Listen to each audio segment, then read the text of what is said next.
My husband cheated on me with my cousin. When I filed for divorce, my parents sided with him, saying they make a good couple. I'm honestly at a loss for how to start this. It feels so surreal. I'm a 27-year-old woman, and I've been with my boyfriend Lucas, who's 29, for almost 3 years. We had this beautiful life mapped out. Getting married next summer, buying a house together, maybe even starting a family. He was the person I envisioned spending my life with. But that was before I stumbled upon the biggest betrayal I've ever faced. What makes it even worse is that it wasn't just Lucas who let me down. It was my sister Emma, who's 25.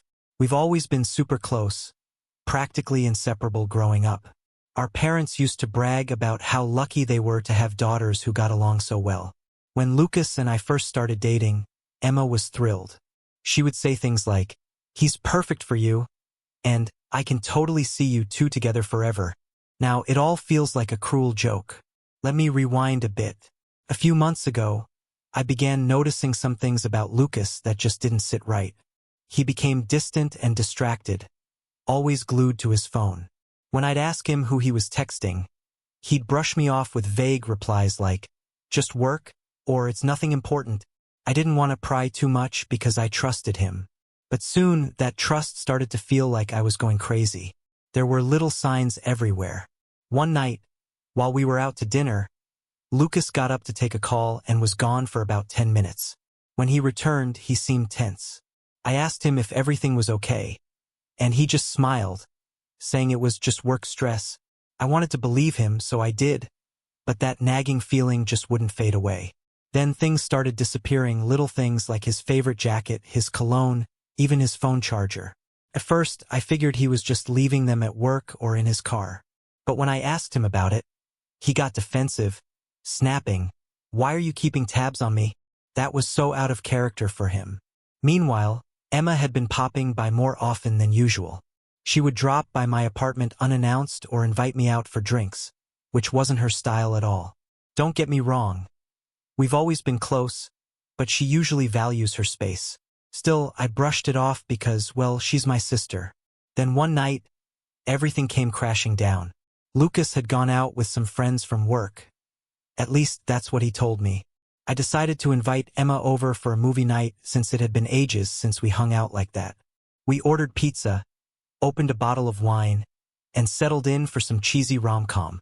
At one point during the movie, Emma got up to use the bathroom, and I noticed her phone sitting on the coffee table.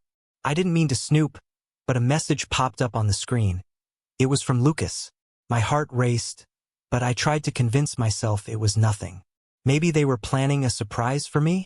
But curiosity got the better of me, and I opened the message. What I found wasn't a surprise. It was a nightmare. The message read, "Can't wait to see you later." That night started out incredible, but now I was desperately trying to think of an excuse to escape. I sat there, paralyzed, staring at the screen as my mind raced to comprehend what I was seeing. This couldn't be real. No way could Lucas and Emma be involved. This had to be some kind of misunderstanding. But as I scrolled through the messages, the truth hit me like a slap in the face. Months of flirty, intimate, and secretive conversations between them stared back at me, mocking my ignorance. They had been seeing each other behind my back for 6 months. I felt a wave of nausea wash over me. My hands trembled so violently that I could barely grip the phone. When Emma walked back into the room and caught sight of my expression, panic flickered across her face. "What's going on?" she asked, feigning innocence. I couldn't find the words. Instead, I held up her phone, my heart racing as I displayed the screen. Her face drained of color. "That's all," she managed to whisper, her voice barely audible. I erupted. "How could you do this to me?" I screamed, my voice laced with betrayal. "You're my sister. How could you sleep with my boyfriend?" Tears streamed down my face, and the ache in my chest felt like a dagger piercing through me. Emma began to cry too, but her tears only fueled the fire of my anger. "I didn't mean for this to happen," she sobbed. "It just happened." That phrase was like a red-hot poker to my soul. "It just happened?" I shouted, incredulous, as if they had simply stumbled into bed together without a care. How long has this been going on? I demanded, my voice shaking with rage. She hesitated, her eyes darting, then finally whispered, 6 months. 6 months. I had been living in blissful ignorance while my sister and boyfriend had been deceiving me. The realization crashed over me like a freight train, and I felt my knees give way. I collapsed onto the couch, completely numb, struggling to breathe. Emma sat beside me, still crying. I'm so sorry, she kept saying, but her apologies fell flat. They couldn't undo the damage she'd done. Nothing can fix this, I whispered, my voice raw. What do you mean? She stammered, confusion etched on her face. Get out, I screamed, my voice trembling with fury. Just get out of my apartment. She tried to plead with me, desperation creeping into her tone, but I was done. I had no strength left to argue. I just needed her gone. Finally, she gathered her things and left, tears streaming down her cheeks. As soon as the door slammed shut behind her, I crumbled. I sobbed harder than I ever thought possible. Every breath a painful reminder of the betrayal. How could this happen? The two people I trusted most had ripped my heart out. I didn't sleep a wink that night. Instead, I sat on the couch, staring blankly at the wall, replaying every moment I had spent with Lucas and every memory I shared with Emma. How had I missed the signs? The more I thought about it, the clearer it became. There had been signs all along. I had just chosen to ignore them. The next day, I knew I had to confront Lucas, and the thought filled me with dread and determination. I needed answers, and I would get them no matter what. When he walked through the door, I was already waiting for him at the kitchen table, arms crossed and heart pounding. Lucas looked taken aback, probably because I was supposed to be at work. Hey, he said, feigning casualness. Why aren't you at the office?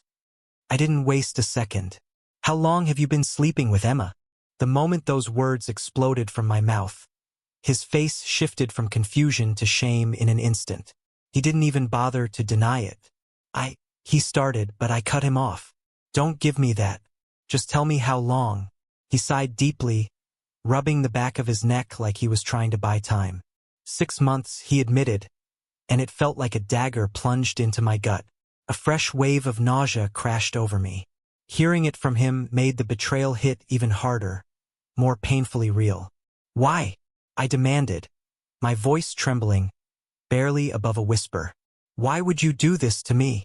He stumbled over his words, mumbling something about how things had gotten complicated between us, how he never meant to hurt me.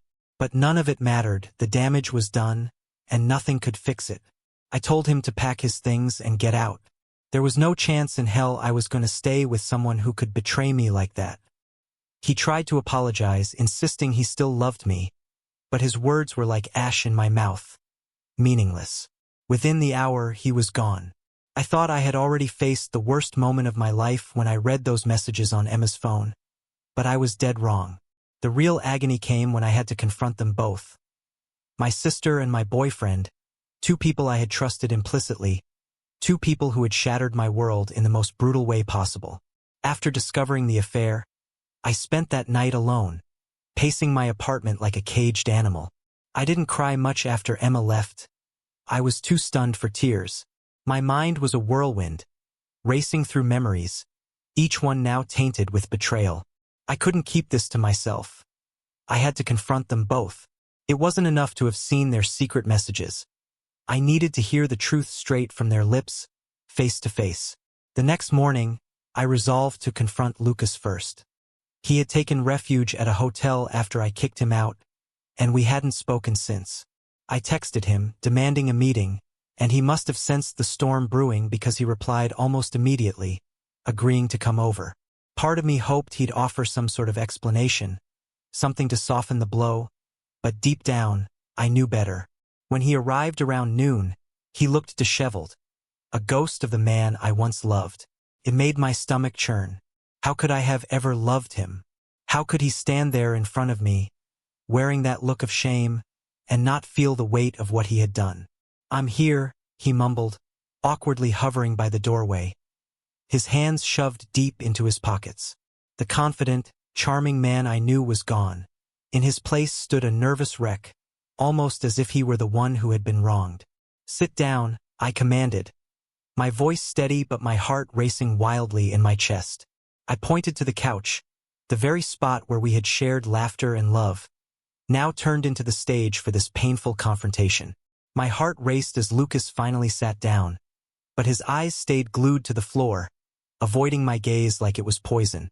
The room was suffocating in its silence, the tension between us palpable and nearly unbearable. I couldn't bear to look at him, but I forced myself to speak, my voice steady despite the storm raging inside me. "How long?" I demanded, cutting through the silence like a knife. He hesitated, the weight of the question hanging in the air. "6 months," he mumbled, and the confirmation hit me like a punch to the gut. The same answer Emma had given me.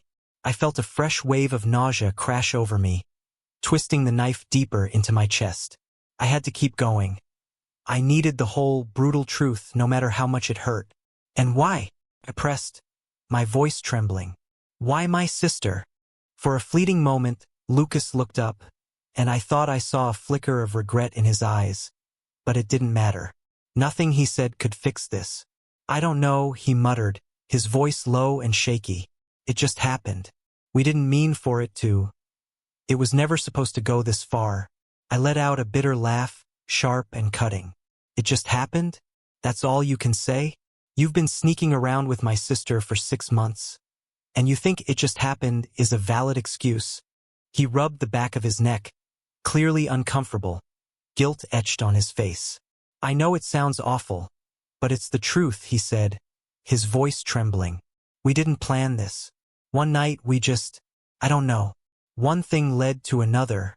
"Spare me the details," I interjected, feeling bile rise in my throat. "I don't need to hear how you fell into bed with my sister. I just need to understand why you thought it was okay to lie to me. Betray me like this." Lucas looked down again, the weight of his guilt suffocating him. "I'm sorry," he whispered, and I felt a surge of rage boiling within me. His apology was hollow, an empty shell that could never encapsulate the pain he'd caused. How could he stand there and say he was sorry when he had been lying to my face for half a year? "You never wanted to hurt me?" I echoed, my voice rising with fury. "You really think this wasn't going to hurt me? You think sleeping with my sister behind my back is the worst thing you could do? How can you even say that?" "I know it was wrong," he said, his voice cracking, "but things were complicated between us. You were always so busy with work, and we weren't connecting like we used to. And Emma—" "Stop!" I shouted, cutting him off, my heart racing with indignation. "Don't you dare try to blame this on me. I didn't push you into her arms. You chose this. You chose to betray me." Lucas opened his mouth to respond, but I raised my hand, silencing him. I couldn't bear to hear another excuse. I didn't care why he did it anymore. The damage was done. "You need to leave," I said quietly, my voice shaking with emotion, my heart thundering in my chest. "I don't ever want to see you again." He didn't argue. He stood up slowly, his head hanging low, a defeated man in the presence of the wreckage he had caused. He made his way to the door, but before he left, he turned back for one last glimpse. "I really am sorry," he said softly, but his words meant nothing to me now. When the door finally clicked shut behind him, I crumpled onto the couch, my body racked with sobs. The reality of what had just unfolded crashed down on me like a tidal wave, drowning me in despair. Lucas was gone, and so was my trust in him. My relationship, my sense of security, all obliterated in a matter of minutes. I sat there, shaking, grappling with the sheer weight of betrayal. The two people I loved most had destroyed everything, leaving me to pick up the shattered pieces of my heart and my life. I felt utterly alone, consumed by a grief so deep it threatened to swallow me whole. The life we had built, the future I had envisioned, was shattered in an instant. But the worst part still loomed ahead, confronting Emma. Just the thought of facing her twisted my stomach into knots. I didn't know how I was going to do it, but I knew I had to. I couldn't let her slip away unaccountable for her betrayal. She had stabbed me in the back just as deeply as Lucas had, maybe even more. She was my sister, the one person who was supposed to stand by me no matter what, and instead, she had plunged a knife right into my heart. I decided to confront her that same day. I couldn't let this fester any longer. I texted her, demanding that we talk. Her reply didn't come right away, and after what felt like an eternity, she finally responded. I'm sorry. That one text ignited a fury within me. Sorry? That's all she had to say after everything? She didn't even bother to explain herself. I drove to her apartment in a haze, tears blurring my vision and anger boiling in my veins. Each drop that fell felt like a raw reminder of the trust she had so carelessly shattered. When I got there, I didn't even knock. I just barged in. Emma was sitting on the couch, her eyes red and swollen from crying, and the sight of her made my blood boil. My own sister, the one I had trusted implicitly, had completely obliterated my life. We need to talk, I said coldly, my tone as sharp as a blade. Emma nodded, her face pale and drawn. I stood in front of her, arms crossed, trying to contain the tsunami of emotions threatening to drown me. Why? I demanded, my voice shaking with barely contained rage. Why did you do this to me? She stared down at her trembling hands, unable to meet my furious gaze. I don't know, she whispered. I snapped, the frustration boiling over like lava. There's no way you don't know. You made a choice, Emma. You chose to sleep with my boyfriend. You chose to lie to me for 6 months. So don't tell me you don't know why. Tears streamed down her face as she finally met my eyes. I didn't mean to hurt you, she sobbed. I swear I never wanted this to happen. Then why did it? I shouted, my voice reverberating off the walls. If you didn't want to hurt me, then why didn't you stop it? Why did you let it go on? She shook her head, wiping her tears with the back of her hand. I don't know. Lucas and I got close, and it just happened. I know it's horrible, and I know I've ruined everything, but I didn't mean for it to go this far. I couldn't believe the words spilling from her lips. It was the same pathetic excuse Lucas had given me, the same weak justification for their betrayal. You didn't mean for it to go this far? I repeated bitterly, the words tasting like poison on my tongue. That's the best you can come up with? You were screwing my boyfriend behind my back. Emma, you don't get to act like this was some kind of accident. She broke down further, sobs racking her body, but I felt no sympathy for her. I was too consumed with rage and hurt to care about her pain. I trusted you, I whispered, my voice trembling. You're my sister. You were supposed to have my back. And instead, you stabbed me in it. I'm so sorry, she repeated, her voice choked with tears, but it felt like a hollow echo in the room. As I stood there, confronting the person I had once considered my closest ally, I felt a deep sense of loss wash over me. A loss of trust, a loss of love, a loss of everything I thought we shared. I know I've destroyed everything. I hate myself for what I've done. Good, I shot back, my voice icy. You should. The room fell into a heavy silence, the air thick with unspoken words and tension. We sat there, suspended in a moment that felt eternal. Part of me wanted to unleash all my fury on her, to scream and make her feel the gut-wrenching pain I was enduring. But another part of me longed to walk away and sever every tie, never to see her again. Do you love him? The question slipped from my lips before I could rein it in. Emma looked at me, wide-eyed and startled. Do you love him? I pressed, my voice like steel. Lucas, you love him? She hesitated, a flicker of uncertainty crossing her face. Finally, she shook her head, her voice barely a whisper. No, I don't. It wasn't like that. I wanted to believe her, but it didn't matter anymore. Whatever feelings she had for Lucas were irrelevant. The damage was already done, and she had obliterated everything we once shared. I can't do this anymore, I declared, standing up, my heart pounding in my chest. I can't be around you. I don't want to see you. I don't want to talk to you. You're not my sister anymore. Emma's sobs escalated, raw and heart-wrenching, but I turned my back on her and stormed out the door. I had to get away from her, from the crushing reminder of betrayal that suffocated me. As I drove home, The weight of reality pressed down on me like a crushing wave. My relationship with Lucas was obliterated. My bond with Emma was shattered into a million irretrievable pieces. Everything I had built, everything I had trusted, was gone. I was utterly and completely alone. After that confrontation with Emma and Lucas, I thought I had faced the worst of it. I thought nothing could hurt more than hearing the two people I loved most confess to their betrayal. But there was another blow waiting for me, one I hadn't anticipated. Perhaps I should have seen it coming. The betrayal of my own parents.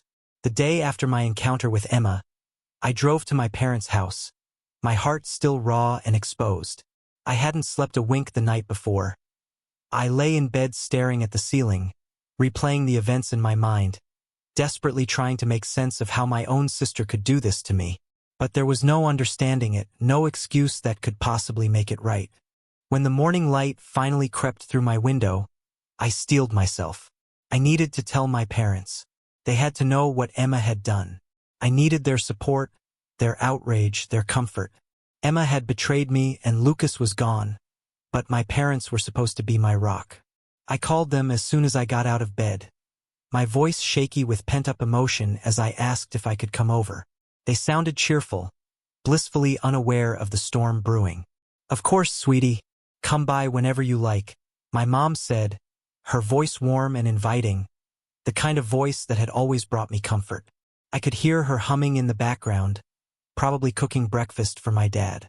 It was a normal day for them, but for me, nothing felt normal anymore. The drive to their house felt surreal, each passing moment amplifying my anxiety. I kept rehearsing in my mind what I would say, how I would break the news. The weight of the truth pressed down on my chest, threatening to suffocate me long before I even arrived. As I pulled into their driveway, a chilling sense of foreboding washed over me. I was about to unleash a devastating reality that would turn their world upside down, just as mine had been. With each step toward their front door, my heart pounded louder, a drum roll for the impending chaos I was about to unleash. My mind raced as I tried to formulate what I was going to say. How do you even begin a conversation like that? "Hey Mom and Dad, guess what? Emma's been screwing my boyfriend for 6 months. No, there was no easy way to break news like this. When I finally pulled into their driveway, my heart pounded in my chest like a war drum. I took a deep breath, steeling myself as I stepped out of the car, unsure of what awaited me inside. As I approached the door, I felt a mix of dread and anticipation. I knew they would be furious, just as devastated as I was. I knocked, and my mom answered with a bright smile, completely oblivious to the storm brewing inside me. "There's my girl," she exclaimed, pulling me into a hug. "Come in. We were just about to have breakfast." The aroma of pancakes and bacon wafted through the house, wrapping around me like a warm blanket, a brief reminder of the safety and comfort my parents' home had always provided. But that comfort shattered as soon as I remembered why I was there. I sat down at the kitchen table, my hands trembling slightly. My dad looked up from his newspaper, his smile wide. "Well, look who decided to visit. You're just in time. Want some pancakes?" I shook my head, the knot in my stomach tightening. "No, I'm not hungry." My mom glanced at me, concern flickering in her eyes. "You okay, sweetheart? You look a little pale." This was it. I had to tell them. There was no easy way to do it, no cushion to soften the blow. So I just blurted it out. "Emma has been having an affair with Lucas." My voice cracked as the words left my mouth, and the room went silent. My dad slowly put down his newspaper, and my mom froze, her spatula hovering mid-air over the stove. "What?" she whispered, turning to look at me, confusion etched across her face. I swallowed hard, my throat tightening painfully. "Emma and Lucas. They've been sleeping together behind my back for 6 months." My dad's face turned ghostly pale, disbelief etched in his features.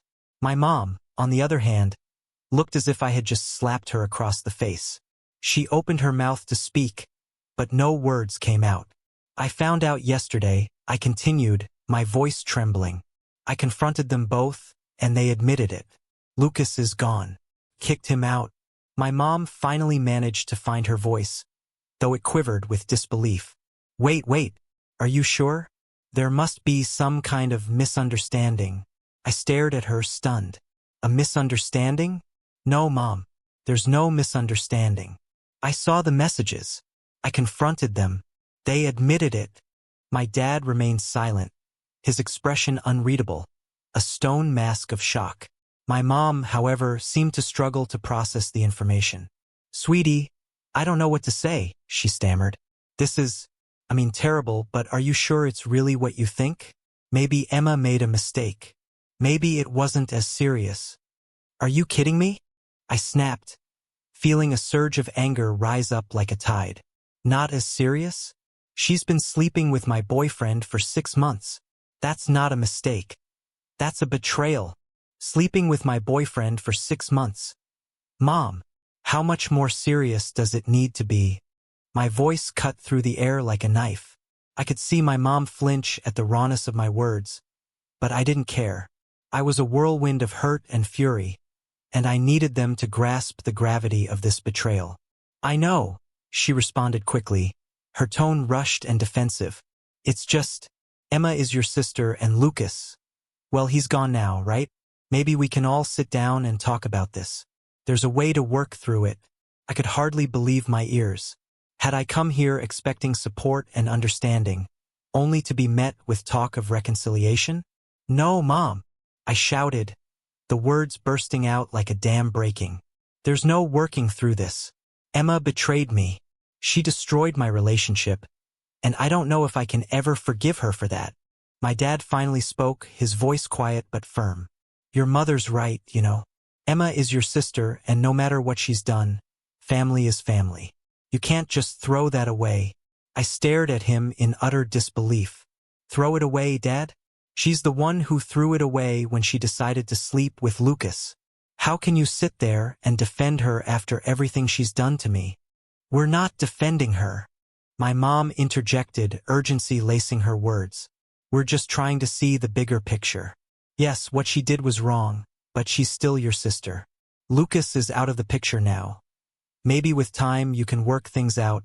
A surge of anger erupted inside me, boiling over like lava. I can't believe this, I yelled, my voice quaking with fury. I came here expecting you to stand by my side, to be furious on my behalf. But instead you're trying to sweep this under the rug? To keep the peace with Emma?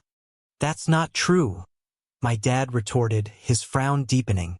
We care about you, but we also care about your relationship with your sister. You've always been so close. We don't want to see that ruined. It is ruined, I screamed, the frustration pulsing through me. She ruined it when she decided to betray me. I can't just pretend like this didn't happen. My mom set down the spatula and stepped closer, her hands outstretched, pleading for calm. Sweetheart, please. We're just trying to help you. We know you're hurting, but time heals all wounds. You don't want to cut your sister out of your life over a mistake. A mistake, I spat, disbelief flooding my voice. This wasn't just a mistake, Mom. This was a conscious decision she made over and over again for 6 months. How can you defend her after everything she's done? We're not defending what she did, my dad said, his voice taking on a firmer tone. But we're also not going to let this tear our family apart. We've been through too much together. I felt a surge of anger coursing through my veins, every word they said igniting the flames of betrayal that burned in my chest. You think I want to tear our family apart? I shouted, the frustration spilling over. This isn't just about Emma. This is about trust. This is about everything I thought we had, everything that's been destroyed. You can't just act like it's going to be okay because she's family. Family doesn't stab each other in the back like this. Tears of rage welled in my eyes, and I fought to keep them at bay. I came here looking for comfort, for validation, but instead, you're more concerned with protecting Emma than standing by me in my pain. The room was charged with tension, my heart pounding in my ears as I stared at the two people I thought would understand. I felt utterly alone, like a pariah in my own family, my heart shattered by betrayal, not just from Emma, but from my parents as well. They just don't understand the depth of my pain. How can they prioritize some illusion of family unity over the betrayal Emma inflicted on me? I can't do this, I declared, shaking my head in disbelief. I thought you'd understand, but clearly you don't. You're more worried about Emma's feelings than you are about mine. That's not true, my mom insisted, her voice rising slightly. We care about both of you. It doesn't feel that way, I shot back, my voice tinged with anger. It seems like your only concern is getting everything back to normal. As if this nightmare never even happened. We just want to see you and Emma reconcile, my dad interjected, his tone softening but still lacking conviction. We don't want to lose either of you. Well, maybe you should have thought about that before defending her. I spat, bitterness lacing my words. I saw my mom's face crumple, and for a fleeting moment, guilt flickered in her eyes. But it wasn't enough. It wasn't the fierce loyalty I craved. I wanted them to be outraged, to stand firmly by my side. But instead, they were tiptoeing around the issue, desperately clinging to a false sense of family harmony. I grabbed my purse, my heart racing with frustration, and headed for the door. Where are you going? My mom called after me, her voice shaking with worry. Home, I replied coldly. I can't be here right now. Please don't go like this, my dad urged, standing up from the table, desperation creeping into his voice. We'll figure this out, okay? We'll talk to Emma and find a way to move forward as a family. I paused at the door, my hand gripping the doorknob tightly. There is no moving forward, Dad. Not with her, not after what she's done. With that, I stormed out, slamming the door so hard I thought it might break. The drive home was a chaotic blur. My hands gripping the steering wheel so tightly my knuckles turned white. I couldn't believe what had just happened.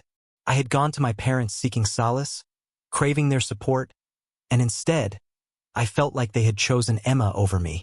They didn't have to say it. Their actions spoke volumes. They were more concerned with preserving the family facade than with standing by my side in my moment of need. When I finally reached home, I collapsed onto the couch, the weight of everything crashing down on me like a tidal wave. First Lucas, then Emma, and now my parents. It felt like everyone I loved had turned their backs on me. I was utterly and completely alone. Tears poured from my eyes, hot and relentless. For the first time since this nightmare began, I allowed myself to feel the full brunt of my grief. I cried for the loss of my relationship, for the betrayal of my sister, and for the devastating realization that even my parents weren't truly on my side. I had never felt so abandoned in my entire life. Planning a wedding was supposed to be one of the happiest times imaginable. After everything I endured with Lucas, meeting Mark had felt like a lifeline. He was unlike anyone I had ever known. Kind, patient, and most importantly, trustworthy. We had been together for almost 2 years when he finally proposed, and in that moment, I thought my life was beginning to turn around. He proposed, and in that moment, I knew with every fiber of my being that I wanted to marry him. Mark made me feel safe in a way I hadn't felt in far too long. But as we dove into planning the wedding, one dark cloud loomed ominously over everything. My sister, Emma. Just the thought of inviting her made my stomach twist into knots. Even after all this time, I hadn't forgiven her. How could I? She had obliterated my relationship with Lucas, but even more devastating, she had shattered my trust in her completely. There were still moments when the insidious doubts crept in, making me question if I had done something wrong, if I had pushed Lucas away somehow. Deep down, I knew their affair wasn't my fault, but the scars remained, raw and agonizing. I wasn't ready to confront her, let alone have her at my wedding. One evening, Mark and I sat at the dining table, working on the guest list. At first, it was exhilarating, picking which friends would be there to celebrate our love. But as we neared the end of the list, a heavy knot formed in my stomach, suffocating any joy I had left. "What about your family?" Mark asked, glancing over at me with genuine concern. I hesitated, my pen hovering above the paper like a weight dangling over my heart. "My parents, obviously," I said slowly, "but not Emma." Mark's expression softened, but I could see the confusion flicker in his eyes. He knew the entire story about Emma's betrayal.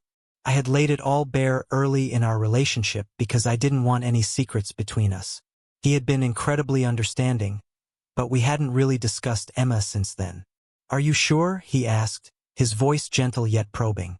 I nodded, feeling a surge of anger and hurt. "Yeah, I'm sure. I'm not ready to forgive her, and I refuse to have her there." Mark reached across the table, taking my hand in his, grounding me. "I support whatever decision you make," he said firmly. "This is your wedding. You should feel safe and happy on that day, not stressed or anxious." His words warmed me, but I couldn't shake the dread bubbling in my chest. I knew this wouldn't be easy. My parents had always prioritized family above everything else, and since the affair had erupted, they had been relentless in pushing me to reconcile with Emma. I was nowhere near that point, and I didn't know if I ever would be. The next weekend, I steeled myself to visit my parents' house. I figured it was better to have this conversation face to face, even though the thought made my stomach churn. When I arrived, they were nestled together in the living room, sipping coffee and reading the Sunday paper. It looked so normal, so painfully ordinary, while I felt like I was about to face a firing squad. I sat down across from them, fighting to steady my racing heart. "I need to talk to you about the wedding," I began, my voice trembling but determined. Mom looked up, her smile radiant. "Of course. We've been dying to hear how the planning is going." But I could already sense the tension hanging in the air, and I braced myself for the fallout. Taking a deep breath, I steeled myself for the words that could change everything. "It's going well," I began, forcing a smile that felt like a mask. "But there's something I need to tell you. I'm not inviting Emma to the wedding." The moment those words left my lips, the smile on my mom's face vanished like a ghost, and my dad set his coffee cup down with a sharp clink, his expression morphing into a mask of disbelief. They both stared at me in stunned silence, the tension crackling in the air like static electricity. "What do you mean you're not inviting her?" my mom demanded, her voice trembling with disbelief. "I'm not ready to forgive her," I said, my voice low but fierce. "I don't want her there. This is supposed to be the happiest day of my life, and I refuse to have reminders of her betrayal shadowing it." My dad's brow furrowed, and he shook his head as if trying to shake off my words. "This is your sister we're talking about, not some stranger. You can't just cut her out like that." "I'm not cutting her out," I shouted, my voice rising with the weight of my hurt. "But she betrayed me, Dad. She slept with Lucas behind my back for 6 months. How am I supposed to just act like that never happened?" "We've discussed this before," my mom said, her tone hardening. "Yes, what Emma did was horrible, but that was ages ago. She's still your sister. Family is everything. You need to let this go." "Let it go?" My anger erupted, raw and volcanic. "Let it go," I spat, my voice shaking with indignation. "You want me to invite the very person who shattered my world into my wedding? How is that even remotely fair?" My dad leaned forward, his eyes narrowing. "Life isn't always fair. You don't just turn your back on family. You need to forgive Emma and move on." "I can't," I cried, tears blurring my vision. "I'm not ready to pretend everything is fine." Mom sighed heavily, disappointment etched across her face. "You need to think about what's best for the family, not just yourself." Her words hit me like a physical blow. Here I was, pouring out my heart about the pain Emma had caused, and all they cared about was preserving this twisted notion of family unity. I felt utterly trapped, like I was screaming into an abyss where no one could hear me. "I am thinking about what's best for me," I shouted, my voice cracking with emotion. "I can't have her at my wedding. I won't allow it." Dad crossed his arms, his expression darkening, radiating an unyielding intensity. "If Emma isn't invited, then neither are we." I was stunned, the air knocked out of me. "What?" "You heard me," he said, his voice icy. "If you're going to exclude your sister from the wedding, then your mother and I won't be there either." I felt as though the ground had crumbled beneath my feet, and I was falling into an abyss. "Dad, you can't be serious," I protested, my voice breaking in desperation. "This is my wedding. Don't you want to be there for me?" "We do," my mom said softly, her voice shaking with unspent emotion. But we also want you to do the right thing. We want you to forgive Emma and let her be part of this day. She's your sister, and she loves you. The weight of their ultimatum crashed down on me, leaving me gasping for breath. I felt like I was being torn in two, caught between my pain and their expectations. You love me? I laughed bitterly, disbelief dripping from every word. If she loved me, she wouldn't have done what she did. We all make mistakes, my dad said, his voice unwavering, yet it felt like a knife twisting in my gut. But family comes first. Tears spilled over, but I clamped down on my emotions, refusing to let them witness my unraveling. My legs trembled beneath me as I stood, filled with a boiling rage. If you truly believe that Emma deserves to be at my wedding more than you do, then I guess you've made your choice. Don't do this, my mom pleaded, her voice softening, desperation creeping in. You'll regret it. No, I replied, my voice steady and resolute, slicing through the air like glass. The only thing I'd regret is letting you guilt me into inviting her. With that, I turned on my heel and stormed out the door, refusing to look back even as I heard my mom's voice calling after me, frantically trying to pull me back into their world of denial. I got into my car, my heart racing like a wild animal in a cage. I couldn't believe what had just unfolded. My own parents had chosen Emma over me, the sister who had destroyed my life.